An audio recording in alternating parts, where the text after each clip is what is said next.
নমস্কাৰ দৰ্শকসকল, আপোনালোক সকলোকে স্বাগতম জনাইছোঁ ব্যতিক্ৰম মাজদুৰ এই বিশেষ অনুষ্ঠানটিলৈ। দৰ্শকসকল, আমি যেতিয়া আপোনালোকৰ সন্মুখলৈ আহোঁ, কেমেৰাৰ সন্মুখলৈ আহোঁ, আমি এগৰাকী বিশেষ অতিথিক আপোনালোকৰ সন্মুখলৈ লৈ আনো। আমি সেইসকল অতিথিক আনো যিসকলৰ জীৱনৰ পৰা, যিসকলৰ কৰ্মৰ পৰা আমি নতুনকৈ দুটা কথা শিকিব পাৰোঁ। এই সময়খিনি বিষাদেৰে ভৰি পৰা সময়, কাৰণ আকাশ মেঘাচ্ছন্ন, বাৰিষাৰ বৰষুণ, নৈ উপনৈ বাঢ়ি আহিছে অসমৰ চৌপাশে, বানপানীৰ উপদ্ৰৱ, আৰু লগতে এই চকুৰে নমনা যিটো ভাইৰাছ, কৰোণা ভাইৰাছে আমাক আক্ৰমণ কৰিবলৈ এৰা নাই। গুৱাহাটী মহানগৰীত আনলকৰ পৰা আকৌ লকডাউন আৰম্ভ হ'ব। গতিকে আমি আকৌ ঘৰৰ ভিতৰত সোমাই থাকিম 14 দিনৰ বাবে। কিন্তু আমি সকলোৱে জানো যে ভগৱানে যি কৰে ভালৰ বাবে কৰে। ইতিমধ্যে চৰকাৰ, প্ৰশাসন, চিকিৎসক সকলোৱে আমাক আকৌ কৈছে আমি মাস্ক ব্যৱহাৰ কৰি থাকিব লাগে, হাত ধুই থাকিব লাগে, পৰাপক্ষত মানুহৰ মাজলৈ যাব নালাগে, সামাজিক দূৰত্ব বজাই ৰাখিব লাগে। এই কথাখিনি আমি মানি চলাটো খুবেই প্ৰয়োজন। আৰু আমাক সুৰক্ষিত কৰিবৰ বাবে চৰকাৰ, প্ৰশাসন, চিকিৎসক, আৰক্ষী সকলোৱে ইমান কষ্ট কৰিছে। তেখেতসকলৰ কষ্টক, তেখেতসকলৰ প্ৰচেষ্টাক আমি তেতিয়াহে শ্ৰদ্ধা জনোৱা হ'ব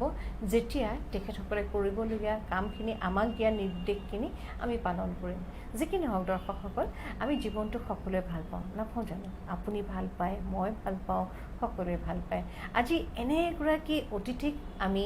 আপোনালোকৰ সন্মুখলৈ লৈ আনিছোঁ, যিগৰাকী অতিথিক দেখা পালে আমাৰ মনটো ভাল লাগি যায়। হাঁহি থাকে, হাঁহি হাঁহি জীৱনৰ প্ৰত্যেকটো কথা অতি সুস্পষ্টভাৱে কয়, অতি স্পষ্টবাদী, সাহসী, আৰু লগতে এগৰাকী যোদ্ধা।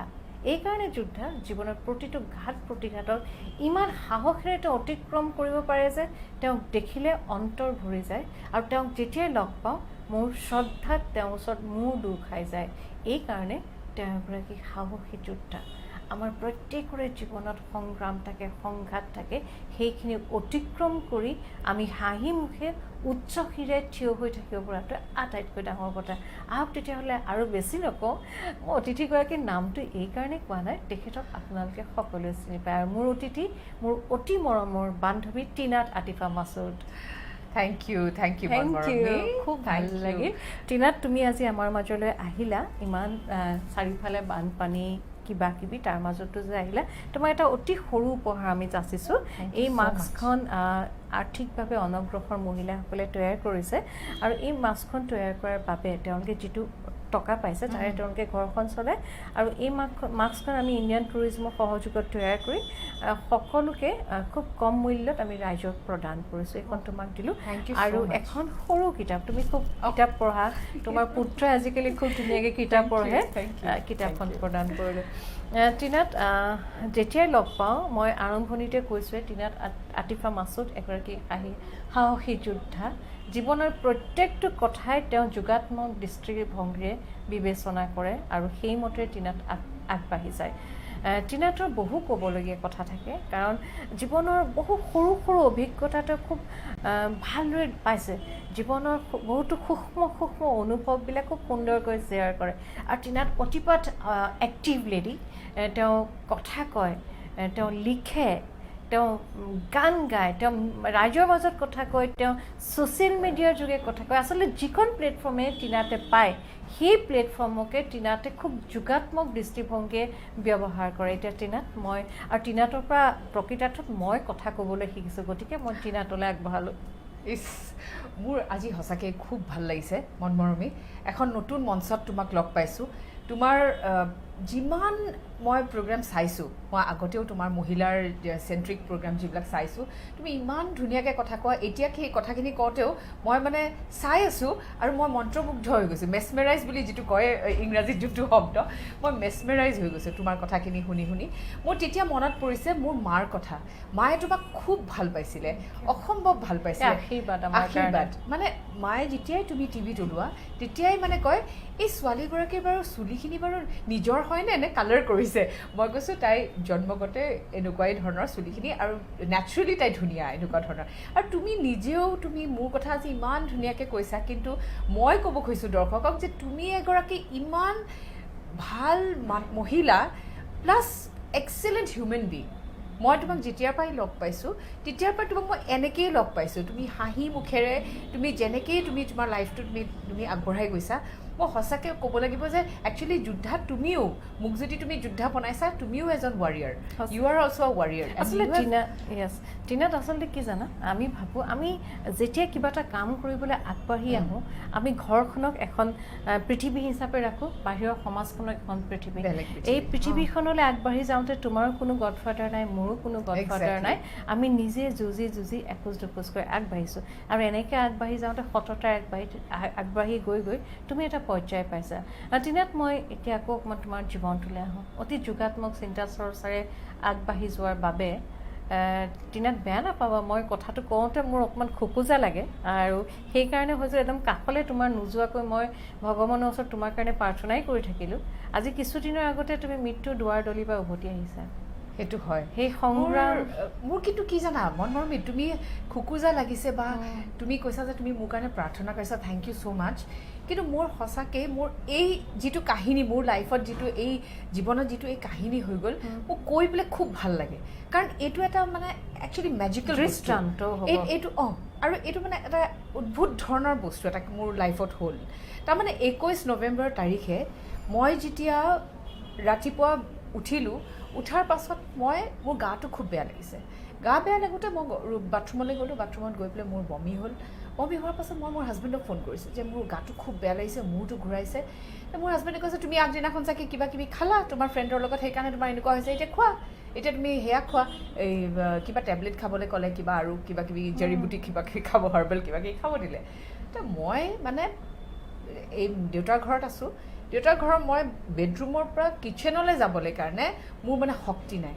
মই সেই 3বাৰকৈ বমি কৰি পেলাই যেতিয়া মই বাথৰুমত পৰিছোঁ মোৰ লিনিয়াৰ ফ্ৰেকচাৰ হৈ গ'ল ব্ৰেইনটো মোৰ মানে মূৰটো ফ্ৰেকচাৰ হৈ গ'ল 2 টুকুৰা হৈ গ'ল 2 টুকুৰা হওঁতে দেউতাই কিন্তু গম পোৱা নাই কাৰণ সেইটো ইণ্টাৰনেল ক্ৰেক হৈছে ইণ্টাৰনেল ক্ৰেক হোৱাৰ পাছত যেতিয়া মোক হস্পিটেললৈ লৈ গৈছে নাই নিয়া হস্পিটেললৈ মোক তেতিয়ালৈকে নিয়া নাই 8:30ৰ পৰা মই 12 বজালৈকে মই উইদাউট এনি মেডিকেল এইড মই কোনো ধৰণৰ মেডিকেল একো হেয়া ট্ৰিটমেণ্ট নাপাই পেলাই মই তাতে কোমালৈ গুচি গ'লোঁ তাৰমানে I went into coma stage মই কৈ পেলাই কিয় ভাল লাগিছে কাৰণ মই যে সেইখিনি মুহূৰ্তৰ পৰা যে আকৌ আহি তোমাৰ লগত যে মই কথা পাতিছোঁ সেইকাৰণে মই অলপ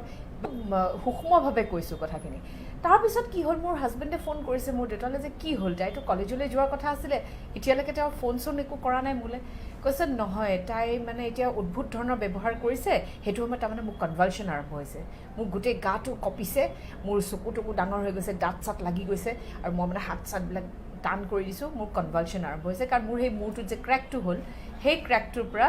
মোৰ মানে গোটেই মানুহজনীৰ গোটেই ছিষ্টেমটো গণ্ডগোল হৈ গ'ল তাৰপিছত মই কোমা ষ্টেজত যে দেউতাই কিন্তু গম পোৱা নাই যে মই কোমাত গৈছিলোঁ কি হৈছে ভাবিছে শুই আছে বুলি ছোৱালীজনী মোৰ হাজবেণ্ড দৌৰ মাৰি আহিছে 108ত ফোন কৰিছে 108ৰ পাছত মোক GNRCলৈ নিলে GNRCত যেতিয়া মই ইমাৰ্জেঞ্চিত সোমালোঁ মনমৰমী ডক্টৰ্ছবিলাকে কৈছে এইগৰাকী মানুহটো আধা মৰা হৈ আহিছে মোৰ তেতিয়া পালছ নাই মোৰ অক্সিজেন লেভেল ৱাজ 3% তাৰমানে তুমি আৰু মই যে এতিয়া কথা পাতি আছোঁ এতিয়া আমাৰ 90% মান আছে মোৰ 3% মাত্ৰ অক্সিজেন ৱাটাৰ লেভেল 0 মোৰ পালছ নাই মোৰ এই চকুটো ফিক্সড হৈ গ'ল ৰাইট চকুটো ফিক্সড হৈ গ'ল মুঠতে মই মানে আই এম গন মানে মই আধা মৰা মৃত্যুৰ মানে দুৱাৰ মুখত আৰু তুমি যিটো কৈছা মৃত্যুৰ দুৱাৰ মুখত এতিয়া ডক্টৰ্ছবিলাকে কৈছে এইটো পৰ্যায় পাবলৈ কাৰণে কেনেকৈ হ'ল সেইটো ঘটনা তেতিয়ালৈকে দেউতাই কোৱা নাই যে তাই পৰিছিলে বাথৰুমত তেওঁলোকে ধৰিব পৰা নাই লাইন অফ ট্ৰিটমেণ্ট কি কৰিব তাইক এতিয়া আমি এইটোও কৰিম এপিলেপচিৰ কিবা ট্ৰিটমেণ্ট দিম নে কি কৰিম সেইটো ধৰিব পৰা নাই খুব শ্ল' হৈ আছে তেওঁলোক তেতিয়া মোৰ হাজবেণ্ডে কৈছে অকণ ততাতৈয়া কৰক অকণ সোনকালে কৰক আপুনি তেতিয়া কৈছে আমি ধৰিব পৰা নাই কি কৰিম আমি তেতিয়া দেউতাই কৈছে নহয় তাই বাথৰুমত পৰিলে তেতিয়া লগালগ ধুমাধুম যেতিয়া কাম কৰিবলৈ আৰম্ভ কৰিছে মোৰ কনভালশ্যন আকৌ আৰম্ভ হ'ল মনমৰমী কি হ'ল জানা মই কমপ্লিটলি ডেড মই তাৰমানে ক্লিনিকেলি ডেড হৈ গ'লোঁ মোৰ হাৰ্টখন বন্ধ হৈ গ'ল হাৰ্টখন ষ্টপ হৈ গ'ল হাৰ্টখন ষ্টপ হৈ যোৱাৰ লগে লগেতো মোৰ হাজবেণ্ডে চিঞৰিছে আৰে মোৰ মানুহজনী মৰি গ'ল আপোনালোকে কিবা এটা কৰক লগে লগে মোৰ হাজবেণ্ডক বাহিৰলৈ নিলে নিয়াৰ পাছত ডক্টৰ্ছবিলাকে মোৰ এজন ডক্টৰে বোলে পিছত দেখিছে মোৰ হাজবেণ্ডে দেখিছে মোৰ গাৰ ওপৰত উঠি CPR দিছে ইয়াত যিটো চেষ্টত যিটো মানে প্ৰেছাৰ দিব লাগে তেওঁ ইয়াৰ ওপৰত উঠি পেলাই মোৰ গাৰ ওপৰত উঠি পেলাই দিছে মানে কিবা উপায় মানে বচাব লাগে মানুহজনীক কৰি পেলাই মোক সেই যে তেতিয়া যে বচালে তাৰপিছত মই একচুৱেলি মই তোমাক এটা কথা ক'ব লাগিব বহুত পিছত মোৰ হাজবেণ্ডে অকণমান হাত চাই দেই হাত চাই পেলাই মোক দেখুৱাইছে এটা লাইন এটা দেখুৱাইছে লাইফ লাইন মই এইবোৰ একো বুজি নাপাওঁ মোক কৈছে তুমি একচুৱেলি ঘূৰি অহাৰ কথা নাছিলে তুমি কেনেকৈ ঘূৰি আহিলা আৰু কি কাৰণত ঘূৰি আহিলা কাৰোবাৰ ব্লেছিং আছে কাৰোবাৰ আশীৰ্বাদ আছে নে কাৰোবাৰ দুৱা আছে কি আছে আমি একো নাজানো কিন্তু তুমি ঘূৰি আহিলা কিন্তু তুমি ঘূৰি অহাৰ কথা নাছিলে তোমাৰ আৰু স্বাগত হস্পিটেলৰ ডক্টৰে তেওঁ ফোন কৰিছে মোলৈ ফোন কৰি পেলাই মোক কৈছে টিনা তুমি আমাৰ মিৰেকল পেচেণ্ট অকল 2% মানুহ জীয়াই থাকে এইটো পৰ্যায়ৰ পৰা যেতিয়া আহে আৰু নহ'লে কি হয় আইদাৰ চকুৰে দেখা নাপায় নহ'লে কাণেৰে নুশুনে নহ'লে কিবা এটা ছাইড এফেক্ট থাকে যে নহ'লে খোজ কাঢ়িব নোৱাৰে মোৰ গোটেইকেইটাই ঠিক আছে মনমৰমী খালি মোৰ দুটা বস্তু মোৰ প্ৰব্লেম হৈ আছে এতিয়া এটা হ'ল মই নাকেৰে মই উশাহ চুশাহ একো নাপাওঁ আৰু মোৰ টেষ্ট একো নাপাওঁ কিন্তু সেইটো এটা ব্লেছিং ইন ডিছগাইজ কিয় কৈছোঁ সেইটো মানে এটা আশীৰ্বাদ মোৰ কাৰণে কাৰণ মইতো খুব খাওঁ তুমি জানা মই এতিয়া খোৱাটো মোৰ কমিছে কাৰণ যদি মই তৃপ্তি লাগে ধৰি লওক মই পোলাওখিনি আৰু বা তুমি কিবা পুৰি বা চব্জি বনালা মই কৈছোঁ বাহ এইখিনি বৰ ভাল লাগিছিলে আৰু এখন খাওঁ এতিয়া সেই আৰু এখন খোৱাটো মানে বন্ধ হ'ল বুজিছা নাই এতিয়া মানে আচ্ছা ঠিক আছে পেটটো ভৰিবৰ কাৰণে খালেই হ'ল আৰু এনেকুৱা ধৰণৰ হৈছে কিন্তু তথাপিও মোক বহুতে কয় ইছ ৰাম তোমাৰ টেষ্ট নাই তোমাৰ স্মেল নাই কি কথা মই কৈছোঁ শুনা টেষ্ট নাই স্মেল নাই এইটো কথা তুমি বাদ দিয়া মই যে আকৌ ঘূৰি আহিলোঁ কিমান ডাঙৰ কথা মই যে আকৌ জীয়াই পেলাই ঘূৰি আহিলোঁ মই মানে হস্পিটেলত কোনেও ভবা নাছিলে মোৰ ফ্ৰেণ্ডছবিলাক গৈছে মানে ইমানবোৰ বন্ধুবোলে গৈছে সিহঁতি বোলে কান্দি সিহঁতি কৈছে নাই তাই ঘূৰি নাহে আৰু মানে যিটো যেনেকুৱা ধৰণৰ ৰিপৰ্টছ ডক্টৰে দিছে তাৰপিছত কিমান তুমি পূৰা ভাল হ'বলৈ আৰু কিমান দিন লাগিলে মোৰ ভাল হ'বলৈ তাৰমানে মই এতিয়াও মোৰ যিটো মানে পিৰিয়ড এইটো মোৰ ডক্টৰে মানে মোৰ এইটো এটা একচুৱেলি মোৰ ঠিক হোৱা পিৰিয়ডে এইটো মোক ডক্টৰে কৈছে 1 yearলৈকে তোমাৰ মানে বহুত কিবা কিবি চলি থাকিব কিন্তু মনমৰমী মইতো হাৰি যোৱা মানুহ নহয় তুমি অলপ আগতে মোক যোদ্ধা বুলি এটা কথা কৈছা মই যোৱা বছৰ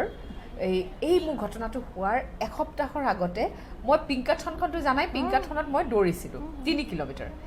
এই বছৰত 2020 মোৰ এটা মানে ইচ্ছা আছে যে মই 5 কিলোমিটাৰ দৌৰিম তেনেকৈ কৰি পেলাই তাৰমানে মই বঢ়াই ফুল মেৰাথন মোৰ দৌৰাৰ ইচ্ছা এটা আছে এতিয়া মই কৰিলোঁ কি তাৰপিছত মই প্ৰথম কথা যেতিয়া ডিচেম্বৰ 2019 যেতিয়া মই ডক্টৰৰ ওচৰলৈ গৈছোঁ মোক তেওঁ সুধিছে আপুনি আৰু কি সুধিব বাৰু মই কৈছোঁ মোৰ এটাই কথা আছে যে মই দৌৰিব পাৰিম নাই কাৰণ মোৰ দৌৰিবলৈ মানে কি হ'ল জানা নাই মই খোজটো পেলাব নোৱাৰা হৈ গ'লোঁ মই প্ৰথম যেতিয়া মোৰ হাজবেণ্ডে যেতিয়া নমাইছে বিচনাৰ পৰা মোক মানে ICUৰ যেতিয়া বিচনাৰ পৰা নমাইছে মই নিউ বৰ্ণ বেবীৰ নিচিনা নতুন জন্ম পাইছোঁ যেনিবা মোক খোজ কাঢ়িব নোৱাৰা হৈ গ'লোঁ মানে এখন ভৰি আগত পেলাইছোঁ এখন ভৰি যেনেকৈ তাৰপিছত মোক খোজ কঢ়াইছে মই খোজ কাঢ়িব নোৱাৰা হৈ গ'লোঁ মোৰ কথা মোৰ অস্পষ্ট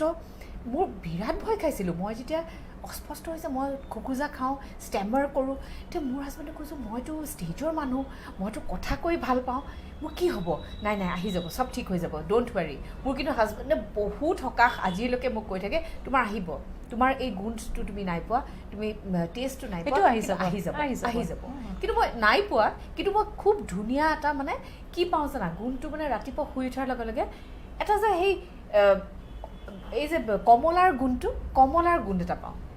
এই কমলাৰ গুণটো মোৰ এনি টাইম থাকে এতিয়া তোমাৰ লগত কথা পাতি থাকোঁতে মই কমলাৰ গুণ এটা পাই আছোঁ টিনাত এই যে নতুনকৈ তুমি জীৱনটো পালা মৃত্যু দুৱাৰ মুখৰ পৰা আকৌ উভতি আহিলা নতুন জীৱনটো পালা নতুন জীৱনটো পাই তোমাৰ জীৱনৰ সম্পৰ্কে যিটো অনুভৱ আছিল সেই অনুভৱটো এতিয়া কি ৰূপ লৈছে মনমৰমী তুমি বিশ্বাস কৰিবা মই 1st of January 2020 এটা মই ভিডিঅ' বনাইছিলোঁ দেই সকলোৰে কাৰণে মই যেতিয়া ভিডিঅ' বনাওঁ মই সকলোৰে ইনফ্লুৱেঞ্চ কৰিবৰ কাৰণে কওঁ মই কওঁ যে এই বছৰটো আমাৰ যদিও ক'ভিড হৈছে বা বন্ধ হৈছে লকডাউনত আমি সোমাই আছোঁ মন চন কাৰোবাৰ বেয়া হৈছে কিবা হৈছে কিন্তু মই কৈছোঁ যে this is the year of extreme possibilities তাৰমানে এক্সট্ৰিম পচিবিলিটিজ মানে ইমান মোৰ লাইফত মানে পচিবিলিটিটো মই কেনেকৈ কওঁ এতিয়া তোমাক মানে ইমানবোৰ মোৰ চান্স আছে ইমানবোৰ কাৰ্য আছে কৰিবলৈ যে মই এই চান্সটো এৰাই দিব নোৱাৰোঁ 2020 ক'ভিড হৈছে বুলিয়ে বা আমি লকডাউনত আছোঁ বুলিয়ে মই এৰি দিব নোৱাৰোঁ মই প্ৰত্যেক দিনাখনেই 1 তাৰিখৰ পৰা 1st of January 2020 তুমি বিশ্বাস কৰা মই এভৰি ডে উইদাউট ফেইল এটা মমেণ্ট মই অযথা যাব নিদিওঁ মানে আইদাৰ মই কিবা ক্ৰিয়েটিভ কাম কৰিলোঁ নতুবা মই কিবা কবিতা এটা লিখিলোঁ নহ'লে বা মই কিবা আৰ্টিকেল এটা লিখিলোঁ নহ'লে বা মই গানেই গালোঁ নহ'লে বা মোৰ ফেমিলিৰ লগত মই টাইম স্পেণ্ড কৰিলোঁ এটা বস্তু মই দেখিছিলোঁ মোৰ এই এক্সিডেণ্টটোৰ আগতে মই তাৰমানে ফেমিলিৰ লগত খুব কম টাইম স্পেণ্ড কৰিছিলোঁ মই মোৰ নিজৰ লগতে বেছিকৈ আছিলোঁ এতিয়া মই দেখিছোঁ যে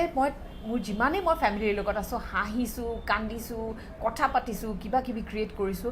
এই বস্তুখিনি these moments R special for মি আৰু প্ৰত্যেকটো মোমেণ্ট মানে মই এতিয়া এনজয় কৰিছোঁ হয় সেইটো খুব ডাঙৰ কথা দৰ্শকসকল আপোনালোকে টিনাটোৰ যিটো কাহিনী সেই কাহিনী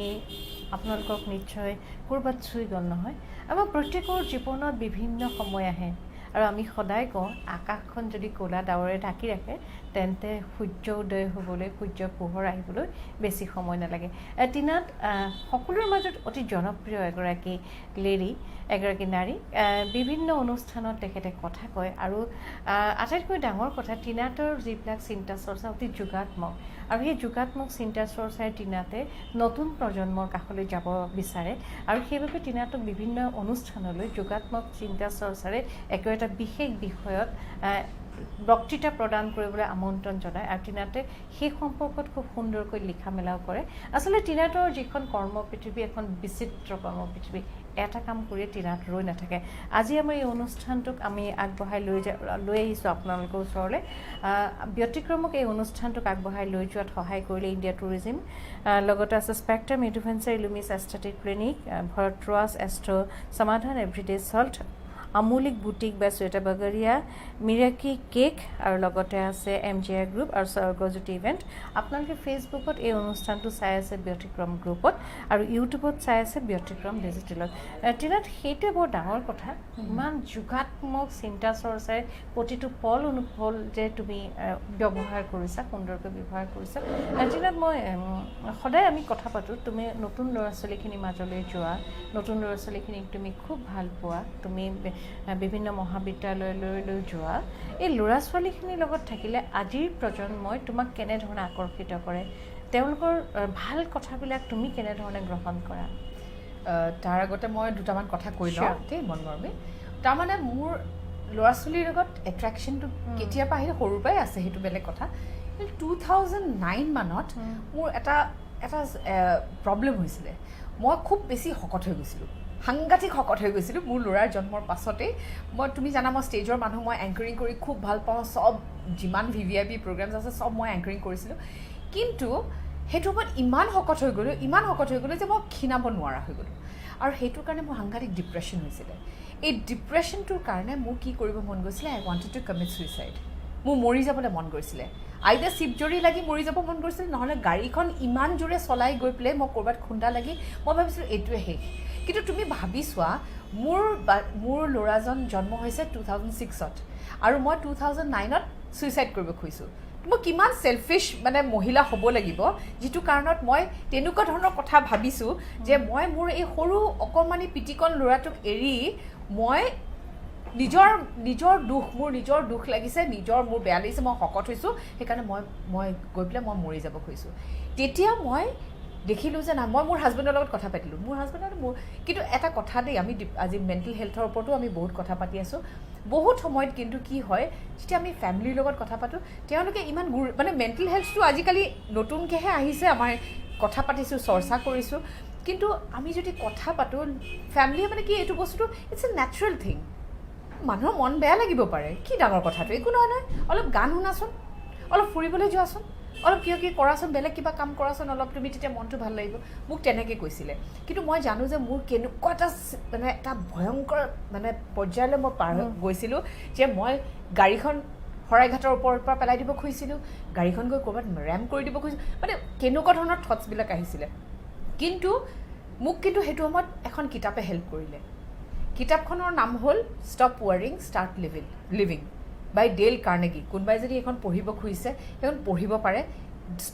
ষ্টপ ৱাৰিং ষ্টাৰ্ট লিভিং আমি যে সৰু সৰু কথা লৈ পেলাই চিন্তা কৰোঁ একচুৱেলি কোনো দৰকাৰ নাই সেইবোৰ চিন্তা কৰিবলৈ চব বস্তু আমি মোৰ মায়ে আগতে চিন্তা নকৰি পেলাই চিন্তা কৰি পেলাই ৰাতি টোপনি নাহে মোক কয় যে মই তোমাৰ কাৰণে চিন্তা কৰিছোঁ মই তোমাৰ হাজবেণ্ডৰ কাৰণে চিন্তা কৰিছোঁ বাচ্ছাটোৰ কাৰণে কৈছোঁ আমিতো চব ঠিকেই আছোঁ তথাপি সেইটো চিন্তা এতিয়া মোৰ সেইটো সময়তে সেই কিতাপখন পঢ়াৰ পাছতে মোৰ এজন খুব ভাল ক্ল'জ ফ্ৰেণ্ড এজনে মোক এটা কথা ক'লে তেতিয়া তুমি কেতিয়াও never think of committing suicide never কাৰণ তুমি ইউ আৰ দ্য বেষ্ট য়েছ তুমি যেতিয়া তোমাৰ নিজকে চাবা তুমি কাৰো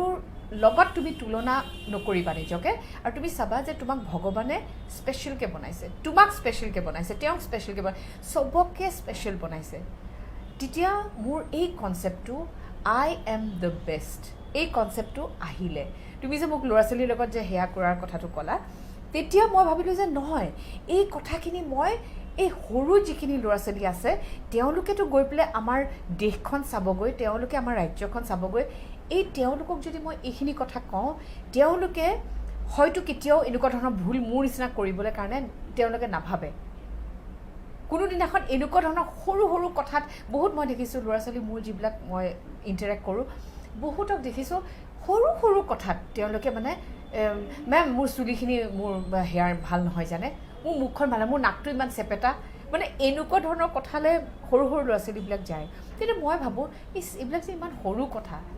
কিমান যে ডাঙৰ ডাঙৰ কথা চিন্তা কৰিবলৈ আছে কিন্তু তেওঁলোকক তেতিয়া মই ক'লোঁ you are the best yes and you keep saying I am the best মই সবাততকৈ ভাল মই সকলোতকৈ ভাল তুমি যেতিয়া এইটো কৈ থাকিবা তেতিয়া তুমি দেখিবা যে you really are you have become the best আৰু এই কনচেপ্টটোৱে মই দেখিছোঁ মই পেৰেণ্টছক কৈছোঁ মই এনেই জেনেৰেল মহিলাক যোনে কোনো হাউচৱাইফকো কৈছোঁ তাৰপিছত চিলড্ৰেনক কৈছোঁ কলেজৰ ষ্টুডেণ্টক কৈছোঁ তেওঁলোকে ইমান ভাল পায় এই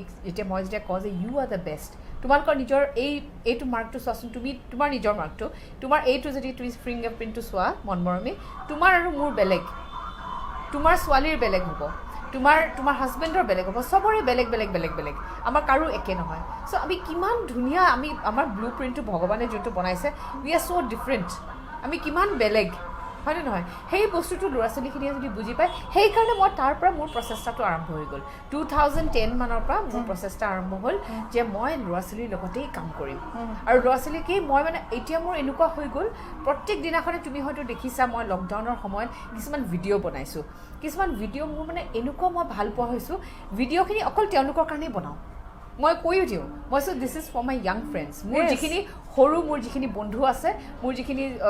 কণমানি বন্ধুসকল আছে তেওঁলোকৰ কাৰণে মই স্পেচিয়েলি এই ভিডিঅ'টো বনাইছোঁ আৰু মই সেই ভিডিঅ'খিনি বনাই পেলাই মোৰ যিখিনি এটা মোৰ তৃপ্তি যিখিনি এটা হেপিনেছ মোৰ পাওঁ কালি মোৰ এজন বন্ধুৰ লগত মই কথা পাতিছোঁ মই কৈছোঁ জানা এইটো বস্তু এইটো পইচা মই নাপাওঁ এইটো মোৰ কোনো ধৰণৰ মানিটাৰী গেইন নাই কিন্তু এটা বেলেগ ধৰণৰ এটা মানে ছেটিছফেকশ্যন আচলতে সকলো কামতে অৰ্থ নাহে কিন্তু মানসিক পৰিতৃপ্তি আহে দিনা তুমি খুব সুন্দৰকৈ লিখা মেলা কৰি আছা মোক কেইবাখনো কিতাপো তুমি কৰিলা তোমাৰ লিখা মেলাৰ জৰিয়তে তুমি কোনটো মেছেজ দিব পাৰা আৰু কোনটো ষ্টাইলৰ লেখাৰ প্ৰতি তুমি বেছিকৈ আগ্ৰহী মনমৰমী মই যেতিয়া প্ৰথম আৰম্ভ কৰিছিলোঁ কবিতা লিখিবলৈ ডেট টাইম আই ৱাজ 18 বছৰ বয়সৰ পৰা মই আৰম্ভ কৰিছোঁ 18 বছৰ বয়সত সেইটো সময়ত মই ইমান মেচিয়ৰ্ড নাছিলোঁ মই হয়তো মাদাৰ টেৰেছাৰ ওপৰত লিখিছোঁ ৰাছিয়াৰ সেয়াৰ ওপৰত লিখিলোঁ তাৰপিছতে মই প্ৰেমৰ কবিতা লিখিলোঁ তাৰপিছত ক'ৰবাত মই অকণমান প্ৰেমৰ কবিতাই বেছি আছিলে সেইটো সময়ত এটা মানে 18 ইয়াৰ্ছত অকণমান বেলেগ ধৰণৰ এটা মুডত থকা হয়তো বৰ ধুনীয়া ল'ৰা এটা দেখিলেই ভাল লাগে এনেকুৱা ধৰণৰ লিখিলোঁ সেইটো এটা কবিতা লিখিলোঁ তেনেকুৱা ধৰণৰ মানে কবিতা আছিলে কিন্তু মই লিখিলোঁ যে মই এই যে এতিয়াৰ সময়খিনি লকডাউনৰ সময়ত যেতিয়া মই লিখিবলৈ আৰম্ভ কৰিলোঁ মই দেখিলোঁ যে মোৰ লিখাবিলাক যেতিয়াই মই নিউজ পেপাৰখন পাওঁ আৰু মই মাইগ্ৰেণ্টবিলাকৰ যেতিয়া মই মানে এই আমাৰ যিখিনি লেবাৰ্ছখিনি যিখিনিয়ে এঠাইৰ পৰা এঠাইলৈ যেতিয়া মানে তেওঁলোকে আহিছে যি এটা কষ্টত আহিছে সেই ফটোবিলাক যেতিয়া দেখা পাওঁ নিউজ পেপাৰত কাৰোবাক ধৰি লোৱা বাচ্ছা এটাই ভৰিখনেই নাই তাই এখন প্ৰস্থেটিক ভৰি এখন দি পেলাই তাই খোজকাঢ়ি আহি আছে সৰু ছোৱালীজনী তাইৰ ওপৰত মই লিখিছোঁ মই তাৰপিছত দেখিছোঁ দুটা সৰু ল'ৰা ছোৱালী তাই বহি আছে মাইগ্ৰেণ্ট লেবাৰৰ বাচ্ছা হয় তেওঁলোকে মানে গাড়ীৰ কাৰণে ৰৈ আছে মই সিহঁতৰ ওপৰত কবিতা লিখিলোঁ মোৰ লিখাবিলাক এতিয়া মানে ষ্টাইলটো মোৰ সেই প্ৰেমৰ কবিতাতকৈ এতিয়া মই মানুহৰ কবিতা বেছিকৈ লিখা হ'লোঁ হিউমেনিটিৰ ওপৰত মই বেছিকৈ লিখা হ'লোঁ আৰু হিউমেনিটিক ভাল পোৱাৰ কথাবিলাক বেছিকৈ লিখা হৈছোঁ আগতে যদি প্ৰেমৰ কবিতা আছিলে এতিয়া মানে গোটেই সেয়াটো বেলেগ হৈ গ'ল গোটেই ছাবজেক্টটোৱে বেলেগ হৈ গ'ল আৰু আচলতে কি হয় যিমানে মানুহক লগ পোৱা যায় মানুহৰ লগত যিমানে অন্তৰংগভাৱে কথা পতা যায় প্ৰত্যেকজন মানুহৰ কথা পাতিলে অভিজ্ঞতাবিলাক বেলেগ হৈ যাব তুমি তোমাৰ কৰ্মক্ষেত্ৰখনত ইমান মানুহ লগ পালা ইমান বহু অভিজ্ঞ গুণী জ্ঞানী ব্যক্তিক লগ পালা বিশেষকৈ এংকৰিং কৰোঁতে বিভিন্ন ক্ষেত্ৰৰ মানুহক লগ পালা সেই মানুহবোৰক লগ পোৱাৰ লগে লগে কিন্তু তোমাৰ অভিজ্ঞতাৰে তোমাৰ লিখনিৰ শৈলীটো সলনি হৈ যায় টিনাত এতিয়া আমি সকলোৱে কৈছোঁ COVID-19 কৰোণা ভাইৰাছ চবফালে কি হ'ব চবফালে নাইকিয়াই এনেকুৱা ধৰণৰ এতিয়া আকৌ আমাৰ লকডাউন আৰম্ভ হ'ব 14 দিনৰ কাৰণে এই সময়খিনি যি অভিজ্ঞতা এই অভিজ্ঞতাই তোমাৰ জীৱনটোত কি শিক্ষা দিলে এইটো ক'বলৈ কিন্তু খুব হাৰ্ড কি অভিজ্ঞতা দিলে কিন্তু অভিজ্ঞতা হোৱা নোহোৱাৰ মাজতে কিন্তু মই অভিজ্ঞতা হৈছেও অথচ মই ক'বও নোৱাৰোঁ যে মোৰ অভিজ্ঞতা হৈছে নে নাই কিন্তু মই কিছুমান চেলেঞ্জেছ লৈছোঁ দেই লাইফৰ মানে মই ধৰি লোৱা আজি ফিটনেছৰ চেলেঞ্জেই হওক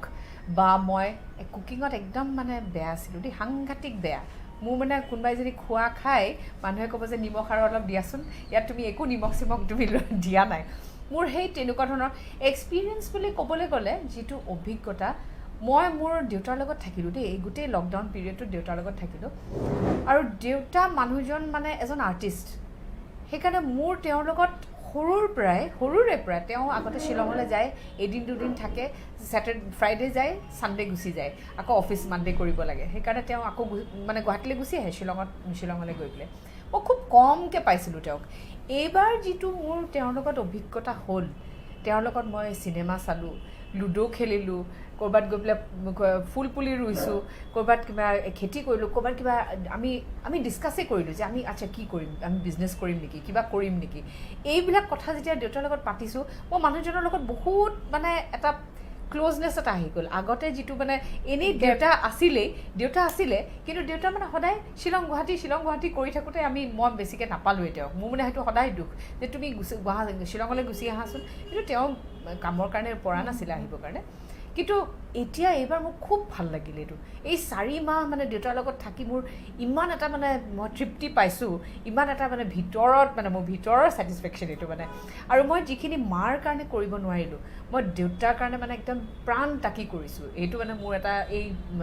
লকডাউনৰ সময়ত মোৰ মানে তেওঁ যি ভাল পায় কিবা খাই ভাল পায় ৰাতিপুৱা কয় মই সেয়া কৰিবলৈ মই হালোৱা খাব খুজিছোঁ আজি নতুনকৈ মই ঠিক আছে বনাই দিম মই এইফালে উস্তাদ নহয় কিন্তু দেউতাই শিকাই দিছে দেউতাৰ কাৰণে আকৌ বনাইছে তেতিয়া আৰু এটা কথা সুধিব মন গৈছে বৰ্তমান আমাৰ সমাজখনৰ মহিলাৰ যিটো স্থিতি কাৰণ আমি নিম্ন মধ্যবিত্ত বা মধ্যবিত্ত মধ্যবিত্ত পৰিয়ালৰ মহিলাসকলক দেখা পাইছে বিভিন্ন ধৰণৰ যন্ত্ৰণাৰ দ্বাৰা তেওঁলোক বলি হৈছে কেতিয়াবা আমি ডমেষ্টিক ভাইলেন্স দেখিছোঁ কেতিয়াবা আমি ৱৰ্ক প্লেচত ভাইলেন্স দেখিছোঁ কিন্তু আমি দেখা পাওঁ যে বাহিৰৰ পৰা এগৰাকী মহিলা খুব ধুনীয়া টিপ টপ সাজি কাচি আহিছে কিন্তু সেই মহিলাগৰাকী যদি অন্তৰ্ভাগত যদি কেনেবাকৈ সোমাবলৈ চেষ্টা কৰোঁ তেতিয়া দেখোঁ যে মহিলাগৰাকী প্ৰকৃতাৰ্থত কিন্তু ভাৰাক্ৰান্ত সেই মহিলাসকলক লৈ তোমাৰ কিবা এটা ক'বৰ মন নাযায় নে যে আমি কেনেকৈ নিজক সঁচা অৰ্থত শক্তিশালী ৰূপত থিয় কৰাম সেইটোতো অবভিয়াছলি হয়েই মই এই ৰিচেণ্টলি মই বহুতকেইখন কিতাপ পঢ়ি আছোঁ য'ত মানে মহিলা আৰু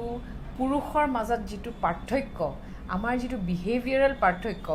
সেই বস্তুবিলাক মানে মই মানে অলপ পঢ়ি আছোঁ আৰু তুমি যিটো কথা কৈছা যে মানে এই ইম'শ্যনেল যিটো বস্তু এটা ৰেকেজ এটা হৈছে মহিলাৰ ভিতৰত সেই বস্তুটো লৈ পেলাই আমি definitely we have to work on that আমি definitely we need to work on that হয় কাৰণ বহু সময়ত আছে আমি ইম'চনেলি যিমানে ষ্ট্ৰেংথটো আমাৰ নিজৰ আৱেগেৰে আমি নিজকে যিমানে শক্তিশালী বুলি ক'ব বিচাৰোঁ কিন্তু প্ৰকৃতাৰ্থত মহিলাসকল আৱেগেৰে ইমান শক্তিশালী নহয় খুব কম কথাতে ভাগি যায় মহিলাসকলৰ বিভিন্ন সমস্যা আছে কেতিয়াবা ঘৰুৱা সমস্যা কেতিয়াবা সন্তানক লৈ সমস্যা কৰ্মক্ষেত্ৰক লৈ সমস্যা কৰ্মক্ষেত্ৰলৈ যোৱাৰ কাৰণে ঘৰৰ পৰা সমস্যা কিন্তু এইবিলাকক লৈও এইবিলাকৰ কাৰণেও তোমাৰ দৰে শক্তিশালী যিসকল নাৰী তোমালোকে মানে এটা উপযুক্ত স্থানত থিয় হৈ তেওঁলোকক অকণমান ইম'চনেলি ষ্ট্ৰং কৰাটো তোমালোকৰ বহুত দায়িত্ব মই ভাবোঁ তুমি সেইখিনি কৰিও আছা কাৰণ তোমাৰ বিভিন্ন লেখনি ছ'চিয়েল মিডিয়াত সেইখিনি কৰি আছে আৰু আজিৰ ল'ৰা ছোৱালীবিলাকৰ চিন্তা শক্তিটো তাৰ আগৰ চাম ল'ৰা ছোৱালীতকৈ মহিলা বা পুৰুষতকৈ কিছু বেলেগ আজিৰ ল'ৰা ছোৱালীসকলক তুমি খুব ধুনীয়াকৈ তোমাৰ যিখন ক্ষেত্ৰ সেই ক্ষেত্ৰখনেৰে তুমি আগবঢ়াই লৈ গৈ আছা আৰু আমি আশা ৰাখিম মহিলাসকলৰ কাৰণেও তুমি যিখিনি কৰিছা আৰু কৰিবা আৰু নেক্সট আৰু প্লেনিং কি তোমাৰ মই বৰ্তমান এতিয়া এটা প্ৰগ্ৰাম কৰি আছো Wednesdays for Women আৰু হেতুত মানে মই মহিলাক যিমান মহিলা আছে মোৰ এটো ধৰিলে তুমিও আহিম মানে মই তোমাৰ কথাও প্লেনিং কৰি থৈছো মানে অন ৰেকৰ্ড মই কৈ থৈছো এটো মই তোমাৰ কথাও ভাবি থৈছো যিসকল মহিলাই মানে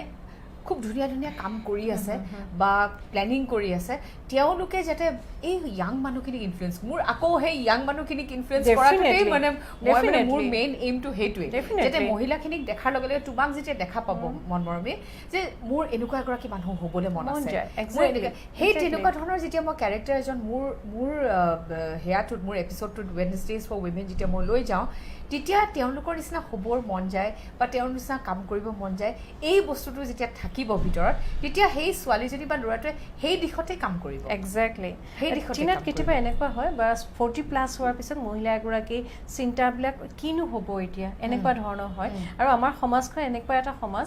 40 বছৰ হৈ গ'ল হ'ব আৰু এতিয়া তুমি ঘৰতে থাকা এনেকুৱা ধৰণৰ হয় কিন্তু যেতিয়া মহিলা এগৰাকী সতি সন্ততি কলেজলৈ যায় তেওঁলোকে নিজৰ ভৰিত থিয় দিয়ে তেতিয়া কিন্তু সেই মহিলা এগৰাকী আকৌ এখন নিজে ভাল পোৱা ক্ষেত্ৰ এখনলৈ তেওঁ কাম কৰিব পাৰে আৰু যেতিয়া তুমি সেই অনুষ্ঠানটো আয়োজন কৰিছা যেতিয়া 80 বা 70 বয়স 70 বা 60 বছৰ বয়সত এগৰাকী মহিলাই পূৰ্ণোদ্যমে কাম কৰি থকা সেই ঘৰত থকা মহিলা এগৰাকী দেখা পাব তেতিয়া নিশ্চয় ভাবিব যে ময়োতো কৰিব পাৰোঁ আজিকালি 40 বছৰ 50 বছৰটো একো বয়সেই নহয় এতিয়া ময়ো ব্যক্তিগত জীৱনত যেতিয়া মোতকৈ কম বয়সৰ এগৰাকী মহিলাই কাম কৰি থকা দেখোঁ বা মোতকৈ বেছ বয়সস্থ এগৰাকী মহিলাই পূৰ্ণোদ্যমত যেতিয়া কাম কৰি থকা দেখোঁ মই কিন্তু বহুত উৎসাহিত হওঁ কিয় কৰা নাই আমিওতো কৰিব লাগে ডাঙৰ কথা আৰু সেইবাবে তোমাক খুব ভাল লাগে কাৰণ তোমাৰ যিখন মুখ যি উজ্জ্বল চকুজুৰি আৰু তুমি এংকৰিং কৰিবলৈ যাওঁতে যেতিয়া সদায় ৰঙা ফুটটোৰে যে তুমি ধুনীয়া মেখেলা চাদৰযোৰ পিন্ধি তুমি ফেভৰেট সেই মুখখন মোৰ সদায় মানে থাকি গ'ল আচলতে আৰু ইমান যোগাত্মক চিন্তা চৰ্চাৰে তুমি ইমান ধুনীয়াকৈ আগবাঢ়ি যোৱা বাবেই তোমাক ভগৱানেও লৈ আনিলে ধুনীয়াকৈ লৈ আনিলে যমৰজাই ভাবিলে যে এই যদি লৈ যাওঁ তেতিয়াহ'লে পাপ লাগিব মই এইখিনিতে যমৰজাৰ কথা এটা কৈ দিওঁ নে ঘপককৈ কৈ থওঁ 2 বছৰ আগতে এই ঘটনাটো হোৱাৰ 2 বছৰ আগতে মই ইনফেক্ট এটা কবিতা লিখিছিলোঁ যিটো কবিতাত মই যমৰজাৰ লগত মৃত্যুৰ দেৱতাৰ লগত মই কথা পাতিছোঁ তেওঁ মোক লৈ গৈছিলে লৈ যাওঁতে মই তেওঁক কৈছোঁ মোক ভগৱান মোক এতিয়া নিনিব মোৰ বহুত কাম আছে তেতিয়া তাৰ তলত ভগৱানে কয় মই সেইটো কিয় লিখিছিলোঁ মই আজিলৈকে ক'ব নোৱাৰিলোঁ দেই মই লিখিছোঁ মোক ভগৱানে কৈছে ঠিক আছে মই আহিম কিন্তু তুমি এনেকুৱা সাংঘাতিক কাম কৰিব লাগিব যেতিয়া তোমাক মই নিবলৈ আহিম মই যাতে নিজে মানে গৰ্ভত মানে মই খুব প্ৰাউড হওঁ তোমাক লৈ যাবলৈ কাৰণে তেতিয়া মই হাজবেণ্ডক যেতিয়া মই এই কথাটো ক'লোঁ তেতিয়া কৈছে আৰে তুমিতো এখন মৃত্যু কবিতা লিখিছা মৃত্যু কবিতা যদি লিখিছাই তেতিয়াহ'লে তুমি এই কামখিনি কৰিব লাগিব তুমি মৰাৰ আগে আগে কিন্তু তুমি সাংঘাতিক কাম কৰিব লাগিব সেই কথাটো মোক কৈছিলে মই সেইটোৱে ক'ব খুজিছিলোঁ খুব ভাল লাগিল আৰু আমি আশা ৰাখিছোঁ এই যোগাত্মক চিন্তা চৰ্চা আৰু খুব দ্ৰুতগতিত তুমি কাম কৰা আৰু 3 কিলোমিটাৰ দৌৰি আছা এতিয়া আৰু অলপ দিনৰ পাছতে 5 কিলোমিটাৰ দৌৰিম এবাৰ এতিয়া 5 কিলোমিটাৰ দৌৰিব আৰু এইখিনি কথা আমি শিকিবলগীয়া দৰ্শকসকল এইগৰাকী আমাৰ আজি আমন্ত্ৰিত অতিথি টিনাত আতিফা মাছুদ নিশ্চয় ভাল লাগিল তেওঁৰ লগত কথা পাতি আৰু মই যিখিনি কথা কৈছিলোঁ যে এগৰাকী প্ৰকৃত যোদ্ধা সঁচা অৰ্থত তেওঁ এগৰাকী প্ৰকৃত যোদ্ধা এই কথাখিনি তেওঁ কথা আৰু কামেৰে প্ৰতিপন্ন কৰিলে আৰু টিনাতে সদায় খুব খৰকৈ কাম কৰে আমি যেতিয়া গাড়ীত কোনোবা ঠাইলৈ যাওঁ টিনাত এনেকুৱা এগৰাকী মহিলা আমি গাড়ীত গৈ থাকোঁতেও যদি ৰাস্তাৰ কাষত কোনোবাই যদি কিবা এটা বেয়া কাম কৰে টিনাতে গাড়ীখন ৰখাই সেই মানুহজনক কৈ থৈ যায় এইটো কাম ইয়াত কৰিব নাপায় তাৰমানে সামাজিকভাৱে ইমান সচেতন টিনাত আতিফা মাছুদ আৰু সেইবাবে টিনাতক আমি সকলোৱে ভাল পাওঁ আৰু খুব ভাল লাগে তেওঁ চিন্তা চৰ্চাবিলাক তেওঁ কেতিয়াও নিজৰ কথা চিন্তা নকৰে সদায় ৰাইজৰ কথা চিন্তা কৰে আৰু টিনাতক আজি আমি লগ পালোঁ আজি এই অনুষ্ঠানলৈ টিনাত অহাৰ বাবে টিনাত আকৌ এবাৰ বিশেষ ধন্যবাদ থেংক ইউ সো মাচ আৰু আপোনালোকৰ পৰা আজিলৈ মই বিদায় লৈছোঁ ধন্যবাদ Welcome to Spectrum Ventures, an institution committed towards excellence in IITJ, NEET, AIMS and boards preparation. We offer courses for classes 11 and 12, repeaters and pre-foundation. We have a team blended with youth and experience dedicated in nurturing young talents of Northeast. The administrative team maintains a special care unit for each and every student. We provide in-house hostel facilities. 4 years of hard work, constant dedication and support from my team, parents and teachers have helped me to start an educational revolution in Assam. Every year we have dominated in the results of NEET 2019 and JEE 2019 and is not an exception. This time, more than 55 selections have taken place out of 112 students, with Upasana Talukdar being the highest with 643 marks. Best team, best teachers and the entire dedication has helped us to grow to become the fastest coaching institute in Assam.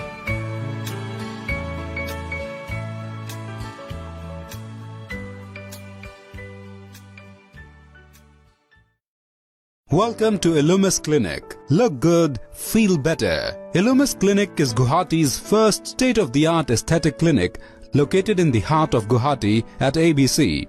Our services include cool sculpting, Exilis Elite, Botox and filler treatment, thread lifts, lasers and medifacials. Illumis Clinic was founded by Dr. Reema Das Malik in 2015 with the encouragement of her father-in-law late Bimal Chandra Malik and husband Dr. Saikat Malik, a laparoscopic surgeon himself at Narayana Hospital, Guwahati. Dr. Reema is a pioneer in bringing new technologies in the field of aesthetics in Northeast. She is a visiting faculty at Institute of Laser and Aesthetic Medicine, New Delhi and Allergan Medical Institute, Singapore. She has attended numerous trainings, seminars, conferences and workshops, both in India and outside, in the areas of aesthetics and cosmetology. She is the recipient of Dynamic Women Entrepreneur of the Year, Mumbai in 2016. Breakthrough Innovation in Modern Aesthetics and Skincare Practice, Mumbai in 2017 and Women Achievers Award, Guwahati in 2018 for significant contribution in the field of aesthetics and cosmetology by TV18 Group. Dr. Reema has worked hard to spread awareness about aesthetics across various industries and organizations in rural and urban areas in Northeast through organizing training programs and awareness campaigns. She has been the part of several talk shows in FM and news channels. She regularly writes articles in newspapers and magazines. She is associated with many beauty pageants in Northeast. The team at Illumis Clinic is proud to celebrate